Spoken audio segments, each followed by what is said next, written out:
जिंदगी में तुम बहार बनके,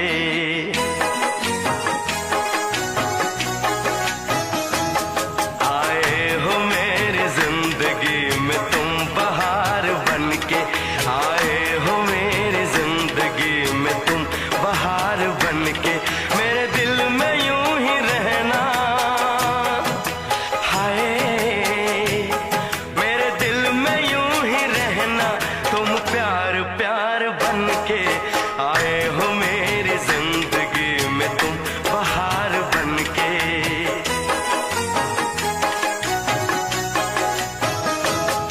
आंखों में तुम बसे हो सपने हजार बनके, आंखों में तुम बसे हो सपने हजार बनके। मेरे दिल में यूं ही रहना,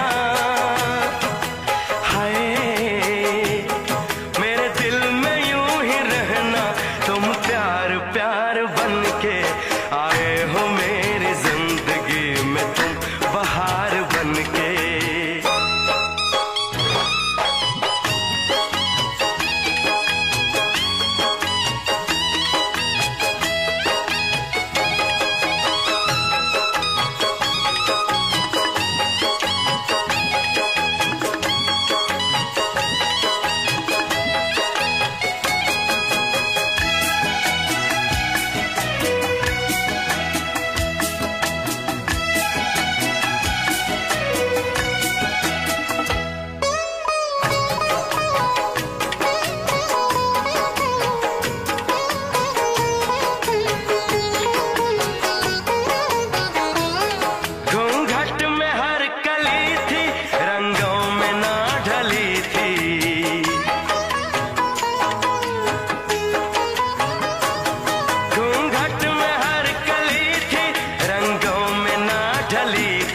ना शौक थी हवाएं न खुशबू मन चली थी,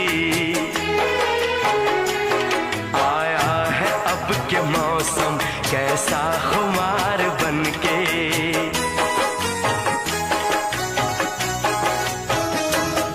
आया है अब के मौसम कैसा खुमार बनके। मेरे दिल में यूं ही रहना, मेरे दिल में यूं ही रहना, तुम प्यार प्यार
जी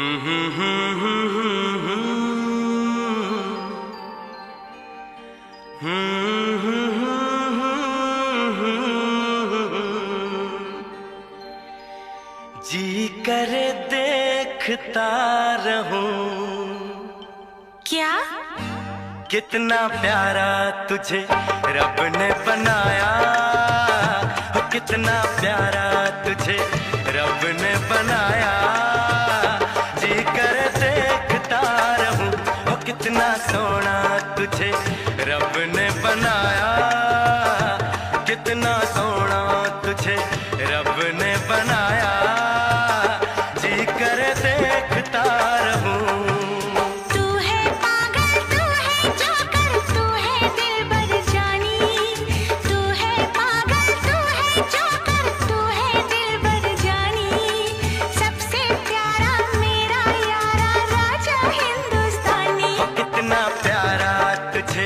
रब ने बनाया, जी कर देखता रहूं, हो कितना सोना तुझे रब ने बनाया। जी कर देखता रहूं।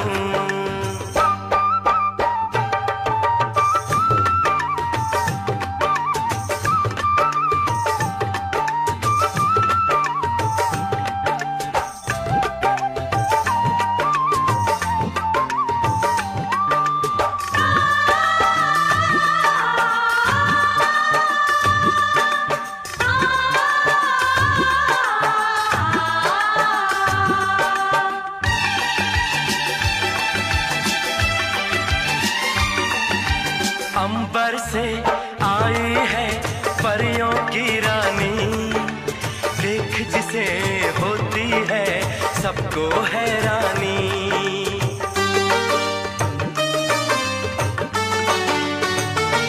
ओ अंबर से आई है परियों की रानी, देख जिसे होती है सबको हैरानी। सुंदर सा मुखड़ा है फूलों के जैसा, होगा ना दुनिया में कोई ऐसा। कितना सीधा, कितना सच्चा मेरा राजा, कितना अच्छा। मुझको तो अच्छी लगती है तेरी हर नादानी, मुझको तो अच्छी लगती है तेरी हर नादानी। सबसे प्यारा मेरा यारा राजा हिंदुस्तानी। वो कितना प्यारा तुझे रब ने बनाया, जी कर देखता रहूं, वो कितना सोना तुझे रब ने बनाया।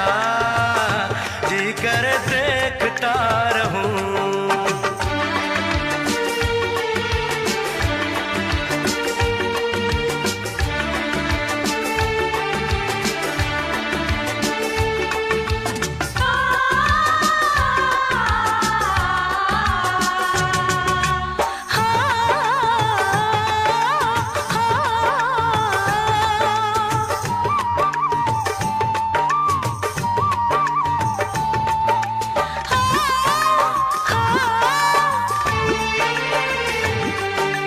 कोयल के जैसी है तेरी ये बोली, मूरत के जैसी है सूरत ये भोली।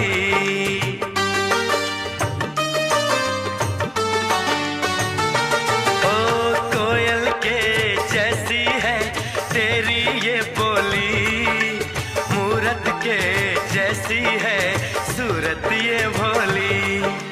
बागों में जाओ ना दिल मेरा घबराए, पैरों में कांटा कोई हाय न चुभ जाए। मैं दीवानी हो ना जाऊं, तेरी बातों में खो ना जाऊं। उड़ता बादल बहता पानी बोले रुत मस्तानी, उड़ता बादल बहता पानी बोले रुत मस्तानी। क्या? सबसे प्यारा मेरा यारा राजा हिंदुस्तानी। वो कितना प्यारा तुझे रब ने बनाया, रब ने बनाया, जी करे देखता रहूं। तू है पागल, तू है जोकर, तू है दिलबर जानी, सबसे प्यारा मेरा यारा राजा हिंदुस्तानी। इतना प्यारा तुझे रब ने बनाया, जी करे देखता रहूं।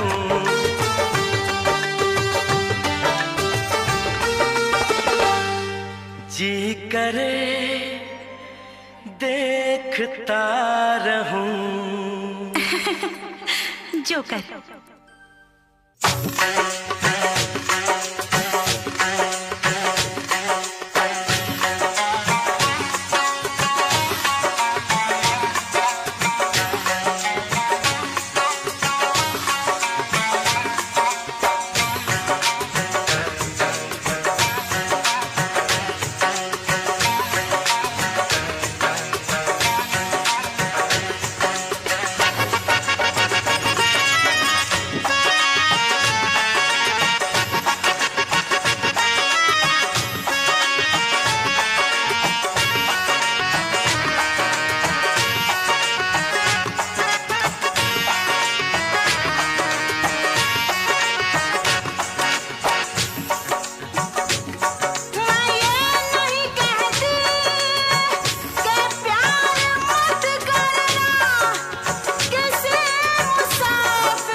परदेसी जाना नहीं, परदेसी परदेसी जाना नहीं।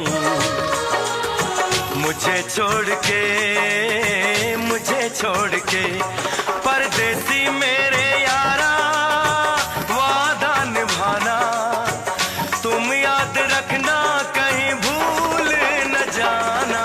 परदेसी परदेसी जाना नहीं,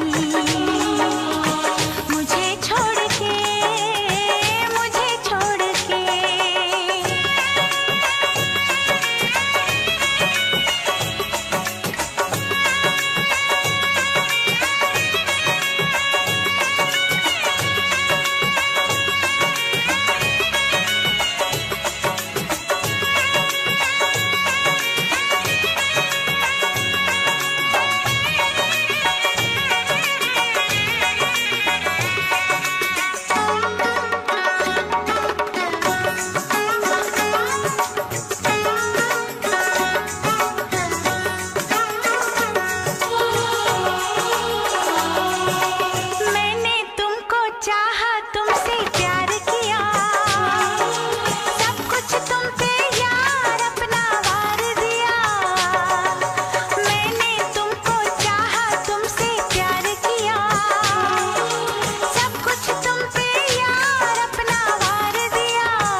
जागूंगा नींद तुम्हें ना आएगी, हर पल मेरी याद तुम्हें तड़पाएगी। मैं जागूंगा नींद तुम्हें ना आएगी, छोड़ के ऐसे हाल में जो तुम जाओगे। सच कहता हूँ जान बहुत पछताओगे। परदेसी मेरे यारा मुझे ना रुलाना, तुम याद रखना कहीं भूल न जाना। परदेसी परदेसी जाना नहीं, परदेसी परदेसी जाना नहीं, मुझे छोड़ के परदेसी मेरे यारा वादा निभाना, मुझे याद रखना कहीं भूल न जाना। परदेसी परदेसी जाना नहीं, मुझे छोड़ के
मुझसे मोहब्बत का इजहार करती, मुझसे मोहब्बत का इजहार करती।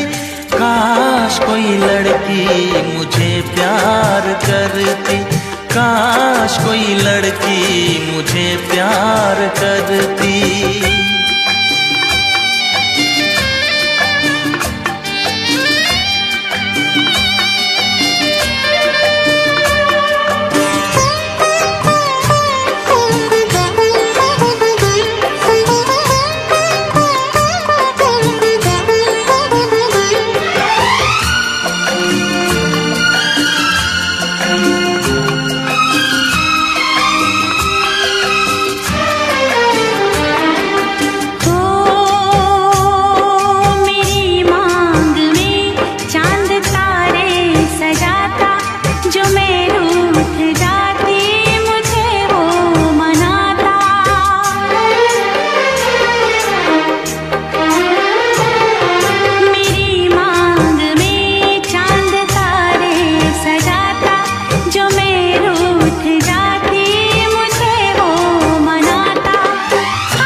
मुझसे मोहब्बत का इजहार करती। काश कोई लड़की मुझे प्यार करती, काश कोई लड़की मुझे प्यार करती।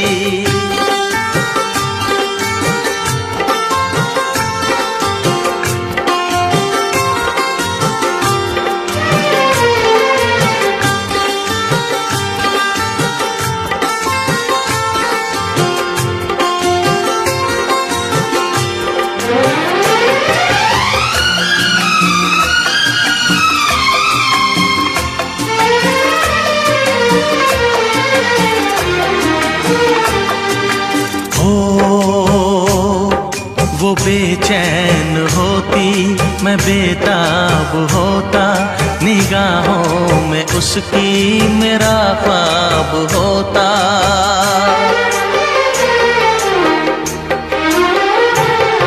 वो बेचैन होती, मैं बेताब होता, निगाहों में उसकी मेरा ख्वाब होता।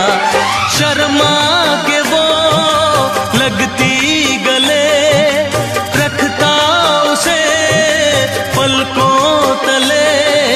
चोरी चोरी वो मेरा दीदार करती, चोरी चोरी वो मेरा दीदार करती। काश कोई लड़की मुझे प्यार करती, काश कोई लड़की मुझे प्यार करती। मुझसे मोहब्बत का इजहार करता, मुझसे मोहब्बत का इजहार करता। काश कोई लड़का मुझे प्यार करता, काश कोई लड़का मुझे प्यार करता।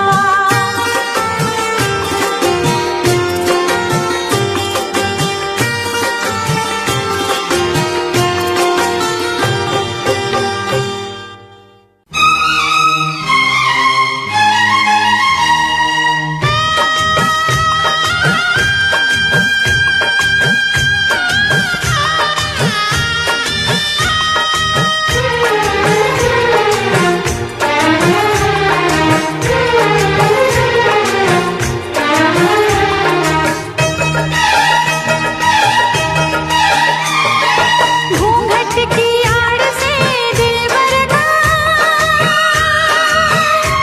दीदार अधूरा रहता है।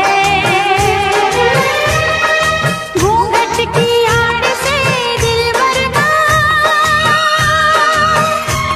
दीदार अधूरा रहता है। जब तक ना पड़े आशिक की नजर, जब तक ना पड़े आशिक की नजर, सिंगार अधूरा रहता है। घूंघट की आड़ से दिलबर का, घूंघट की आड़ से दिलबर का दीदार अधूरा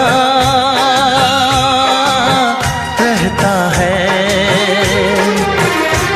जब तक ना मिले नजरों से नजर, जब तक ना मिले नजरों से नजर, इकरार अधूरा रहता है। घूंघट की आड़ से दिलबर का, दिलबर का, दिलबर का, दिलबर का। दिलबर का, दिलबर का, दिलबर का।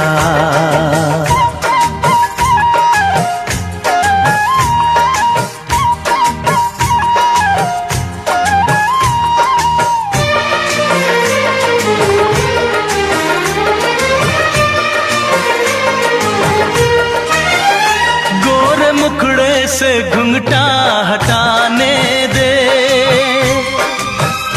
घर अपने मिलन की तो आने दे। मेरे दिल पे नहीं मेरा काबू है। कुछ नहीं ये तो चाहत का जादू है। बढ़ती ही जाती है सनम प्यार की ये बेखुदी हो। दो प्रेमियों के ना मिलने से संसार अधूरा रहता है। जब तक ना पड़े आशिक की नजर, जब तक ना पड़े आशिक की नजर, सिंगार अधूरा रहता है। घूंघट की आड़ से दिलबर का, दिलबर का दिलबर का दिलबर का, हाँ, दिलबर का दिलबर का दिलबर का।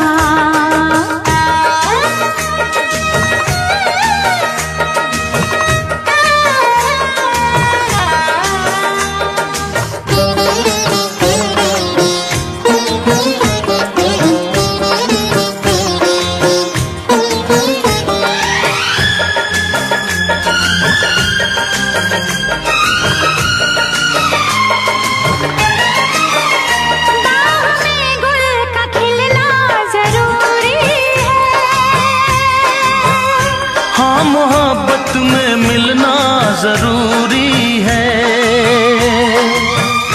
पास आने का अच्छा बहाना है। क्या करूं मैं कि मौसम दीवाना है।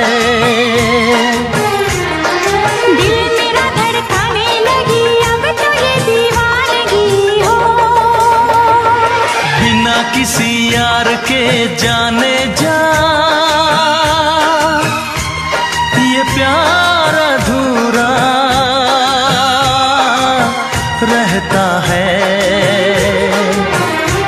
जब तक ना मिले नजरों से नजर, जब तक ना मिले नजरों से नजर, इकरार अधूरा रहता है। घूंघट की आड़ से दिलबर का, घूंघट की आड़ से दिलबर का दीदार अधूरा रहता है। जब तक ना पड़े आशिक की नजर, सिंगार अधूरा रहता है।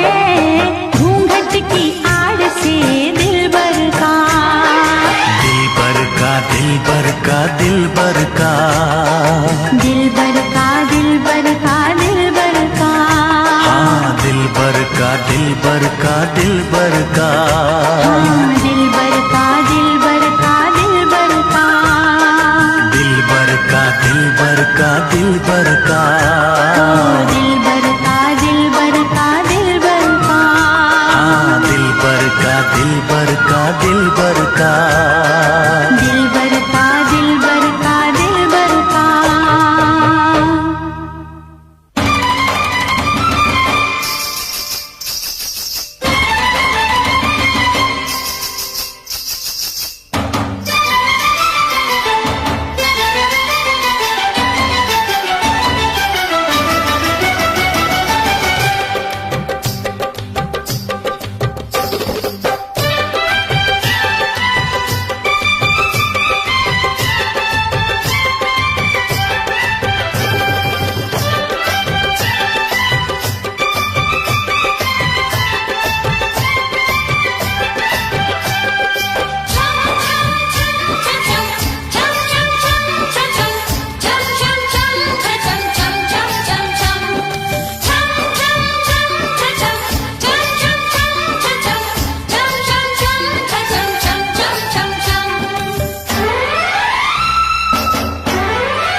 फूलों सा चेहरा तेरा, कलियों सी मुस्कान है।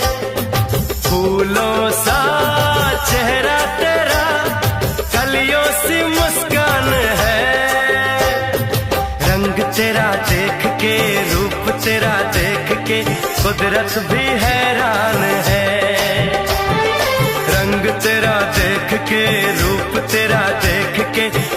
कुदरत भी हैरान है। फूलों सा चेहरा तेरा, कलियों सी मुस्कान है। रंग तेरा देख के, रूप तेरा देख के, कुदरत भी हैरान है।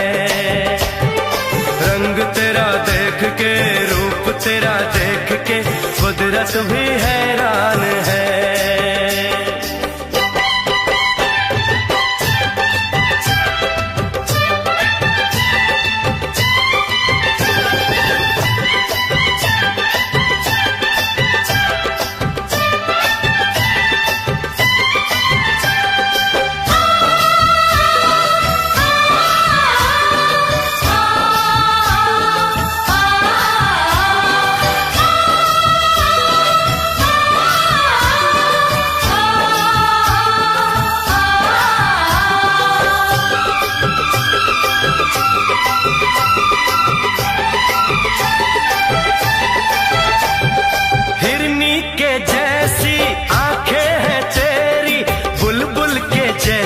तेरी चाल है,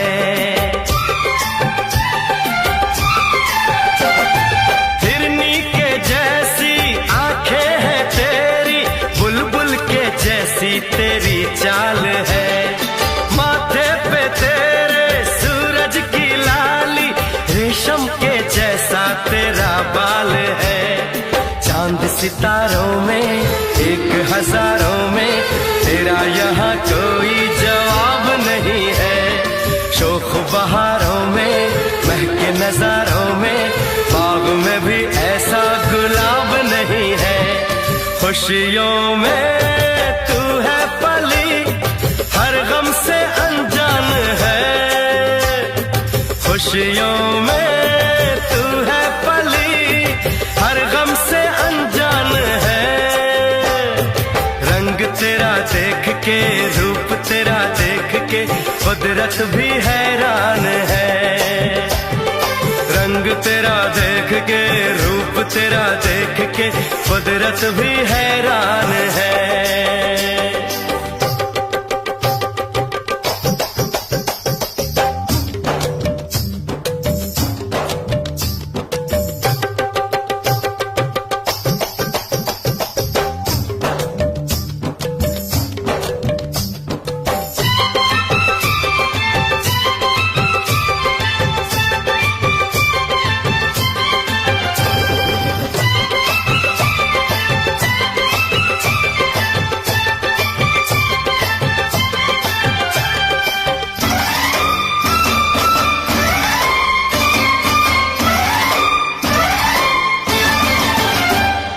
सारे जहां में फैला उजाला, धरती पे आई चमक चांदनी। सारे जहां में फैला उजाला, धरती पे आई चमक चांदनी। होठों पे तेरे गीतों की माला, सांसों में तेरी खुली रागिनी। बैंड बजाऊंगा, झूम के गाऊंगा, ब्याह तेरा होगा, बारात सजेगी। सजनी सजन होंगे, लोग मगन होंगे, मेरी दुआओं से वो रात सजेगी। लंबी हो तेरी उम्र, हम सबका अरमान है। लंबी हो तेरी उम्र, हम सबका अरमान है। रंग तेरा देख के, रूप तेरा देख के, कुदरत भी हैरान है। रंग तेरा देख के, रूप तेरा देख के, कुदरत भी हैरान है। फूलों सा चेहरा तेरा, कलियों सी मुस्कान है। रंग तेरा देख के, रूप तेरा देख के, कुदरत भी हैरान है। रंग तेरा देख के, रूप तेरा देख के, कुदरत भी हैरान है।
मकाम कर दिया। तेरी मोहब्बत ने दिल में मकाम कर दिया।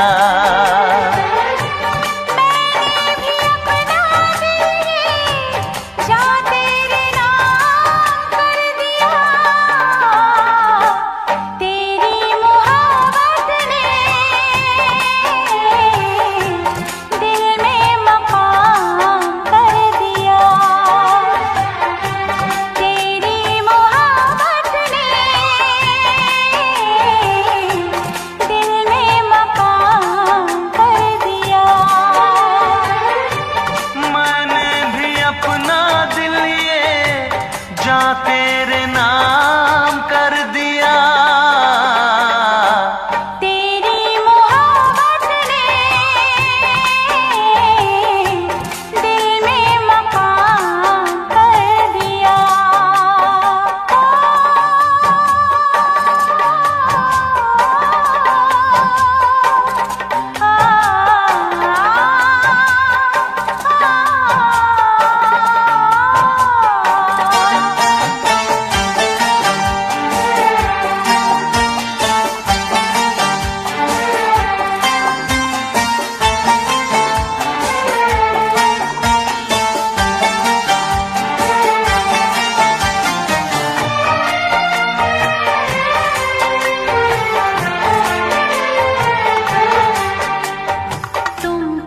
जानो कितने दिन रात गुजारी मैंने तारे गिन गिन।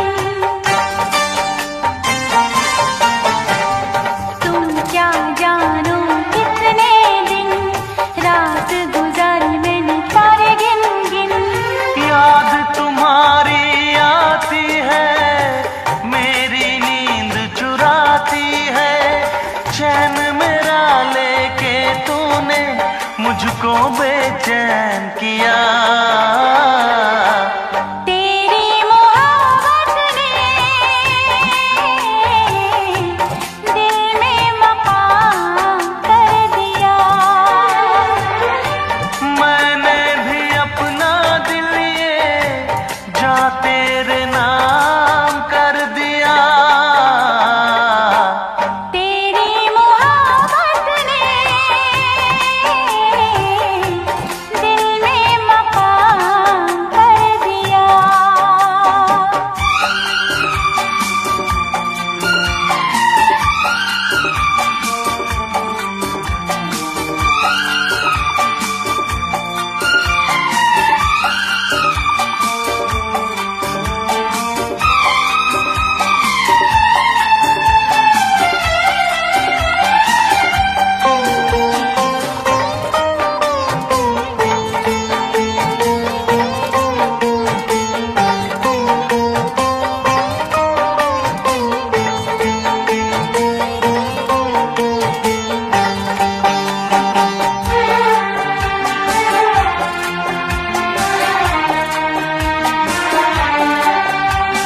तौबा मेरी तेरी पहली नजर लूट के ले गई मेरा जिगर।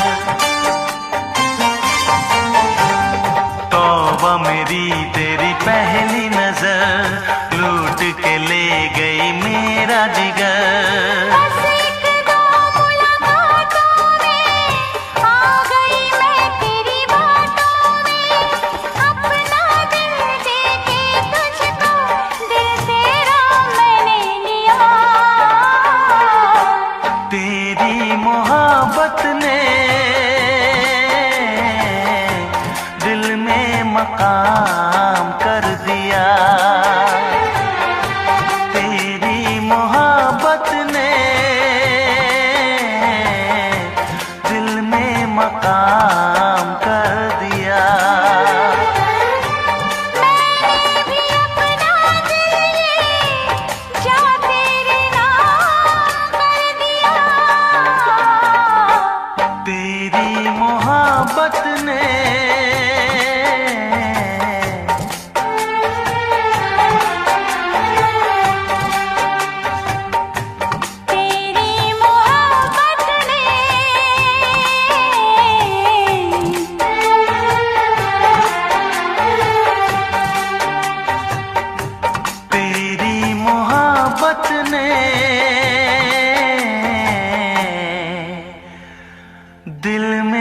मकाम कर दिया।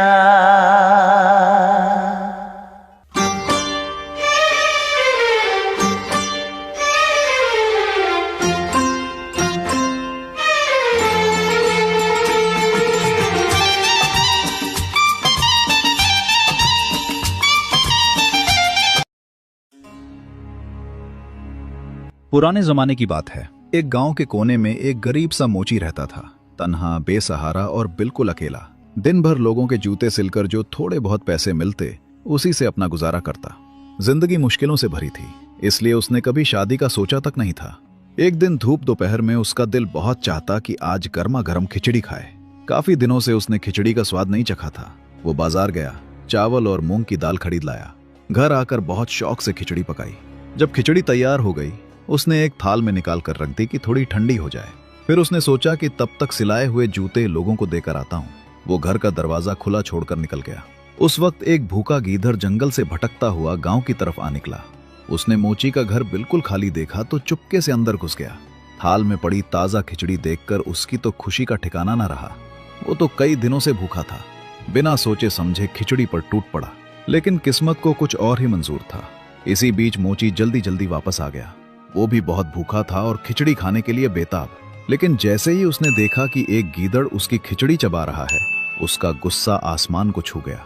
उसने फौरन दरवाजा बंद किया, गीदड़ को पकड़कर एक रस्सी से बांध दिया और हाथ में मोटा डंडा लेकर उसकी मरम्मत शुरू कर दी। थोड़ी देर मारकर वो थक जाता, फिर अपना काम करता, फिर वापस उसको पीट देता। गीदड़ रस्सी में झूलता हुआ सोच रहा था कि अगर ये ऐसे ही चलता रहा तो मेरी जान बचेगी तो बचेगी।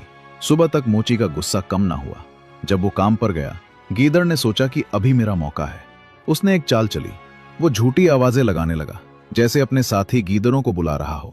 जंगल पास ही था। बाकी गीदड़ उसकी आवाज सुनकर चीखने लगे। उनमें से एक गीदड़ उसका पुराना दोस्त भी था। उसने पहचान लिया कि ये मेरे दोस्त की ही आवाज है और गांव की तरफ भागा आया। मोची के घर तक पहुंचकर उसने अंदर झांका तो उसका दोस्त रस्सी में जकड़ा हुआ था, फूला हुआ जिस्म, सूजे हुए हाथ पांव। उसने पूछा, यार ये हाल क्या हो गया?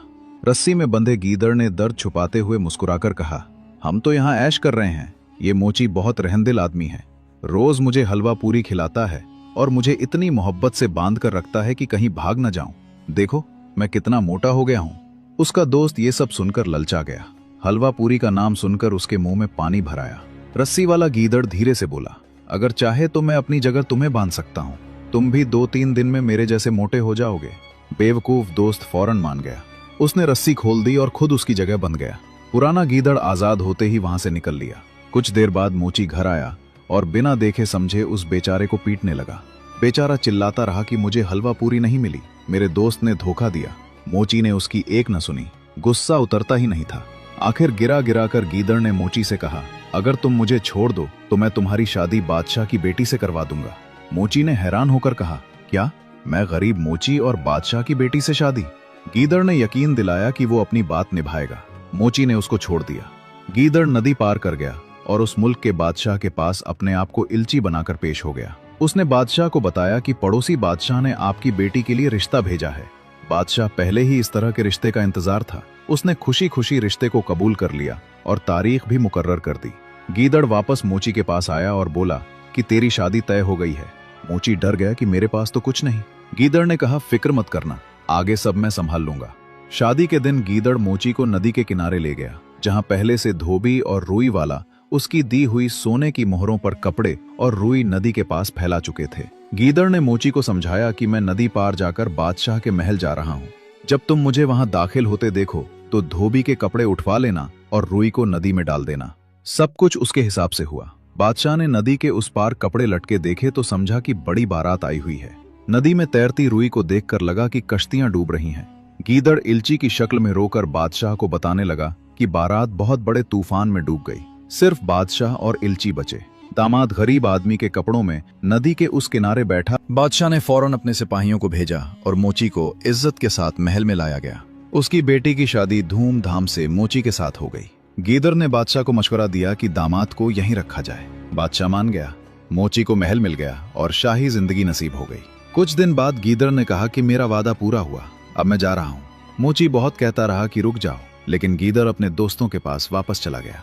दोस्तों, ये कहानी साबित करती है कि अक्ल और चालाक जहन बहुत कुछ कर सकता है, लेकिन धोखा खाने वाला हमेशा पछताता ही रहता है। पुराने जमाने की बात है जब छोटे कस्बों में रहना एक सुकून भरी जिंदगी होती थी, और उन्हीं कस्बों में से एक में एक अमीर सौदागर रहा करता था जो अपनी जिद और गुस्से की वजह से पूरा कस्बा उससे दूर रहता था। उसी सौदागर की एक ही बेटी थी जो घर के कामकाज और इबादत में लगी रहती थी, और धीरे धीरे उसने अपनी बेटी के लिए शादी का इरादा किया, लेकिन जिसकी उम्र भी उसकी उम्र से काफी ज्यादा थी, जिससे उसकी बेटी परेशान रहती।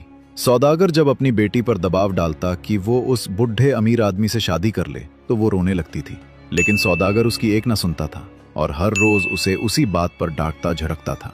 एक दिन सौदागर ने शहर के मशहूर सुनार से एक खूबसूरत सा शमादान बनवाया जिसमें कांच का बड़ा सा शीशा लगा था और जिसमें देखने वाले के चेहरों 100 की झलक दोहरी नजर आती थी। सुनार ने उस शमादान को बड़े ही हुनर से बनाया था और सोने की नक्काशी भी की थी।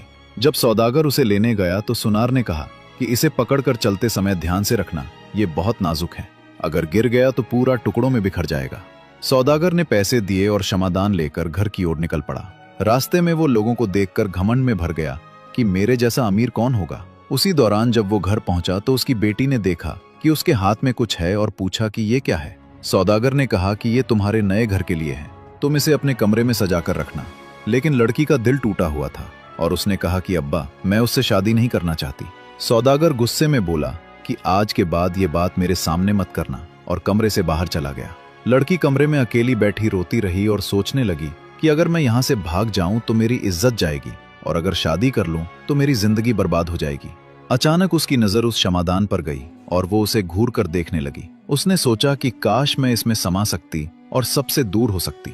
लड़की ने शमादान के शीशे को साफ किया और उसे उठाकर अपने सामने रखा। तभी तेज हवा चली और कमरे का दरवाजा बंद हो गया और कमरे में अंधेरा सा फैल गया। लड़की डर गई और शमादान उसके हाथ से फिसल कर गिरने लगा, लेकिन तभी एक तेज सी रोशनी निकली और लड़की को अपने अंदर खींचने लगी। वो चीखी, लेकिन किसी ने नहीं सुना। अगले ही पल लड़की शमादान के अंदर समा गई और बेहोश होकर उसमें पड़े एक पर्दे के पीछे गिर गई। उधर सौदागर अंदर आया और उसने देखा कि शमादान तो गिरा है, लेकिन बेटी कहीं दिखाई नहीं दे रही। वो घबरा गया और चिल्लाने लगा, लेकिन जब उसे बेटी नहीं मिली तो उसने समझा कि शायद वो भाग गई है। गुस्से में उसने शमादान को बाहर फेंक दिया और कहा कि अब ये मेरे किसी काम का नहीं। अगले दिन कुछ दरबारी लोग उधर से गुजर रहे थे और उन्होंने जमीन पर पड़ा वो शमादान देखा जो धूप में चमक रहा था। उनको लगा कि ये किसी अमीर खानदान की चीज है। उन्होंने उसे उठाया और महल ले आए। जब महल में शमादान रखा गया तो शहर में एक बड़ा जश्न हो रहा था और उस जश्न में शहजादा भी आया था। शहजादा जैसे ही उस शमादान के पास से गुजरा तो उसे लगा जैसे अंदर किसी की हल्की सी आवाज आई हो। उसने रुककर गौर से देखा और उसकी नजर उस शीशे में पड़ी धुंधली छवि पर गई, लेकिन वो साफ नहीं समझ पाया। उसी रात शहजादा फिर उस कमरे में आया और जब उसने शमादान का कांच साफ किया तो उसे अचानक अंदर एक लड़की की परछाई नजर आई और वो हैरान हो गया। उसने कांच और खोलकर देखा तो उसमें अंदर एक छोटी सी जगह बनी हुई थी और पर्दे के पीछे वो लड़की बेहोश पड़ी थी। शहजादा उसे बाहर निकालता है, लेकिन तभी दरवाजे पर शहजादी आ जाती है। शहजादी को शक होता है और वो गुस्से में चली जाती है। अगले दिन जब शहीन शाह को बात पता चलती है तो वो भी चौंक जाता है और कहता है कि पता करो ये लड़की कौन है और इसे किसने भेजा है। उधर वो लड़की होश में आती है और रोने लगती है और शहजादा उससे पूरा किस्सा सुनता है। शहजादा उसका दर्द सुनकर नाराज होता है और कहता है कि कोई बाप अपनी बेटी पर इतना जुल्म कैसे कर सकता है। मगर इसी बीच शहजादी अपने नौकरों को भेजती है कि लड़की को किले से बाहर फेंक दो। एक सिपाही उसे उठाकर ले जाता है और शहर के किनारे उस नदी के पास फेंक देता है जहां गहरा पानी बहता था। लड़की बेहोश थी और पानी में बहने लगी। अस्सलामुअलैकुम दोस्तों, खुश आमदीद तकदीर टेल्स में, जहां हम आपके लिए ऐसे वाकयात लाते हैं जो दिल हिला देते हैं, रूह को जगा देते हैं और ईमान को ताजगी बख्श देते हैं। आज की कहानी एक ऐसे शख्स की है जो आंखों से अंधा था लेकिन दिल की रोशनी से दुनिया देख लेता था। शहर की एक पुरानी गली में एक अंधा दरवेश बैठा रहता था। नाम था पीर रहीम, जिसकी आंखों में अंधेरा था मगर दिल में ऐसा नूर कि हर गुजरने वाला रुक जाए। हाथ में एक पुराना कटोरा, फटे हुए कपड़े, लेकिन चेहरे पर सुकून और जुबान पर बस एक ही जुमला, अल्लाह सबकी सुनता है, अल्लाह सबकी सुनता है। लोग वहां से गुजरते, कोई सिक्का डाल देता, कोई मजाक उड़ा देता और कई तो ऐसे निकल जाते जैसे वो वहां मौजूद ही नहीं। लेकिन रहीम बाबा हर रोज दूसरों के लिए दुआ करता, अपने लिए कभी नहीं। कोई बीमार मिलता तो कहता, या अल्लाह इसे शिफा दे, कोई गरीब दिखता तो कहता, या अल्लाह इसकी रोजी खोल दे। कोई परेशान मिलता तो कहता, या रब इसकी मुश्किल आसान कर दे। उसी शहर में एक अमीर आदमी रहता था, इमरान। घर, दौलत, इज्जत सब कुछ था, बस एक चीज की कमी थी, औलाद। 10 साल से ज्यादा गुजर गए। हर हकीम, हर डॉक्टर, हर दरगाह कोशिश कर ली, लेकिन किस्मत में बच्चा लिखा ही नहीं था। उसकी बीवी हदिया रोज रोते हुए दुआ करती कि काश उन्हें भी एक बच्चा मिल जाए। इमरान तंज करते हुए कहता, दुआ से क्या होगा, अगर अल्लाह सुनता तो कब का सुन लेता। हदिया चुप हो जाती, लेकिन उसके दिल में एक छोटी सी उम्मीद बाकी रहती। एक दिन दोनों बाजार से गुजर रहे थे। रास्ते में वही अंधा दरवेश पीर रहीम बैठा था। जैसे ही दोनों उसके पास आए, उसने सर उठाकर मुस्कुराते हुए कहा, बेटी, अल्लाह तुम्हारी झोली भर दे, तुम्हें नेक औलाद अता करे। हदिया का दिल कांप गया। इमरान हंस पड़ा और बोला, अरे अंधे, अपने लिए रोशनी नहीं मांग पाए, हमें औलाद क्या दोगे? हदिया ने उसका हाथ दबाकर कहा, बस करो। लेकिन दरवेश मुस्कुराकर बोला, बेटा, देता मैं नहीं, देता मेरा रब है, और मेरा रब सबकी सुनता है। इमरान फिर हंसा, अगर सुनता है तो हमारी क्यों नहीं सुनी? पीर रहीम ने गहरी सांस लेकर कहा, दुआ कभी रद्द नहीं होती बेटा, कभी तुरंत मिलती है, कभी वक्त के साथ, और कभी बेहतर सूरत में। इमरान ने बात काटते हुए कहा, बकवास, चलो यहां से। वो चले गए, लेकिन हदिया के दिल में रहीम बाबा की बात तीर की तरह लग गई। अगले दिन हदिया अकेले उस गली में वापस गई। रहीम बाबा तस्बीह फेर रहे थे। जैसे ही वो पास पहुंची, बाबा ने कहा, बेटी, दिल टूट जाए तो दुआ सीधी अर्श तक जाती है, मायूस मत होना। हदिया रो पड़ी और बोली, बाबा, आप सबके लिए दुआ करते हो, अपने लिए क्यों नहीं? बाबा मुस्कुराए और बोले, आंखों की रोशनी गई तो दिल की रोशनी मिल गई। दुनिया वाले जो नहीं देखते वो अल्लाह दिखाता है, मुझे अपनी नहीं, उम्मत की फिक्र है। फिर उन्होंने हाथ उठाए और दुआ की, या अल्लाह, इस बंदी की अर्ज सुन ले, इसकी खाली झोली भर दे, इसके सब्र को कबूल फरमा। पहली बार हदिया के दिल को सुकून मिला। जब इमरान को पता चला तो वह गुस्से से बोला, तुम बार बार उस अंधे के पास क्यों जाती हो? हदिया ने शांत होकर कहा, वो कुछ नहीं दे सकता, लेकिन अल्लाह दे सकता है, और मुझे यकीन आ गया है। इमरान ने तंज से कहा, यकीन? इतने सालों की नाउम्मीदी के बाद भी? हदिया बोली, हाँ, अगर कुछ ना भी मिला, मेरा ईमान तो बढ़ गया। पहली बार इमरान चुप हो गया। एक रात इमरान ने अजीब सपना देखा। वो अंधेरे में खड़ा है, बिल्कुल अकेला। अचानक एक नूरानी हाथ उसकी बाजू पकड़ता है और आवाज आती है, रब की रहमत से मायूस न हो। इमरान डर के मारे जाग गया, पसीने से भीगा हुआ। सुबह हदिया को बताया और हदिया मुस्कुराकर बोली, शायद वो वहम नहीं, शायद रब का इशारा हो। उस दिन इमरान पहली बार खुद पीर रहीम के पास गया। बाबा मुस्कुराकर बोले, आओ बेटा, तुम्हारे कदमों की आहट पहचान ली। आप? इमरान कांप गया। अंधे होकर पहचानते हो? बाबा ने आसमान की तरफ इशारा किया। वो दिल में रोशनी डाल देता है बेटा। इमरान ने पूछा, क्या अल्लाह हमें औलाद देगा? बाबा बोले, मैं नहीं जानता, लेकिन मेरा दिल कहता है अल्लाह सुनता है। पहली बार इमरान का दिल हल्का हुआ। वक्त गुजरता गया। हदिया रोज दुआ करती, इमरान चुप खड़ा रहता और बाबा उन्हें उम्मीद देते रहते। महीनों गुजर गए, लोग मजाक उड़ाते, दुआओं से क्या होता है? हदिया मुस्कुराकर कहती, सब कुछ दुआ से होता है, बस वक्त रब का होता है। अब वो पहले से कहीं ज्यादा मजबूत थी। एक सुबह हदिया की तबीयत खराब हुई। इमरान उसे तबीबा के पास ले गया। तबीबा मुस्कुराई और बोली, मुबारक हो, लगता है दुआ का दरवाजा खुल गया है। इमरान जमीन पर गिरकर रो पड़ा, या अल्लाह, तूने सुन ली। दोनों भागते हुए रहीम बाबा के पास गए। जैसे ही वो पहुंचे, बाबा मुस्कुराकर बोले, खुशखबरी मत सुनाओ बेटो, मुझे सब पता चल गया। इमरान हैरान, आपको कैसे? बाबा ने दिल पर हाथ रखा। दिल में सुकून उतर आया। अल्लाह जब चाहे अंधे को भी वो दिखा देता है जो दुनिया वाले नहीं देख पाते। महीनों बाद हदिया का पेट बढ़ता गया। लोग ताने मारते, लेकिन हदिया कहती, ये सब अल्लाह के सुपुर्द है। एक रात उसने कहा, सुनिए, जब बच्चा आए तो सबसे पहले उसे रहीम बाबा को दिखाएंगे। इमरान की आंखें नम हो गईं। सबसे पहले वो ही अजान देंगे। वक्त आया। हदिया को दर्द इजहार शुरू हुआ। सुबह तक एक प्यारा सा बेटा पैदा हुआ। दोनों उसे उठाए भागकर रहीम बाबा के पास गए। बाबा ने बच्चे को गोद में लिया और उनके होंठों से पहली आवाज निकली, अल्लाहू अकबर। गली में अजीब सा नूर फैल गया। इमरान रोते हुए बोला, बाबा, अल्लाह वाकई सबकी सुनता है। रहीम बाबा मुस्कुराए, बेटा, ये तुम्हारी दुआ का नहीं, तुम्हारे सब्र का सिला है। कहानी ये सबक देती है कि दुआ कभी जाया नहीं होती। सब्र कभी बेकार नहीं जाता और अल्लाह वाकई सबकी सुनता है।